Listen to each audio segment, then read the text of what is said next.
Hello guys! చాలా టేస్టీగా ఉండే గోరుచిక్కుడు టొమాటో కర్రీని సింపుల్‌గా 10 మినిట్స్‌లో ఎలా చేసేసుకోవచ్చో చూసేద్దామా? సరే అయితే ఫస్ట్ నా ఛానల్‌ని సబ్స్క్రైబ్ చేసుకోండి. ఇప్పుడు మనం ప్రాసెస్‌లోకి వెళ్ళిపోదాం.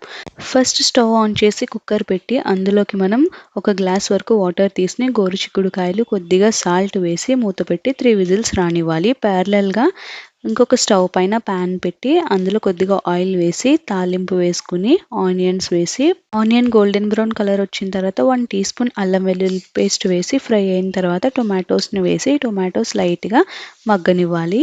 ఈ ప్రాసెస్ అంతా అయ్యే లోపల గోరుచిక్కుడు ఉడికిపోతుంది కాబట్టి వాటిని కూడా యాడ్ చేసుకుని కొద్దిగా ఉప్పు, పసుపు, కారం వేసుకుని మూత పెట్టి మగ్గనివ్వాలి. వాటర్ ఏం యాడ్ చేయక్కర్లేదండి. టొమాటోలో ఉండే వాటరే అది మొత్తం కర్రీ ఉడకడానికి సరిపోతుంది. ఫైనల్గా మనం కొద్దిగా గరం మసాలా వేసుకుని 2 మినిట్స్ సాట్ చేసుకుంటే క్విక్గా అయిపోయే గోరుచిక్కుడు tomato curry ready. Please subscribe. Thank you.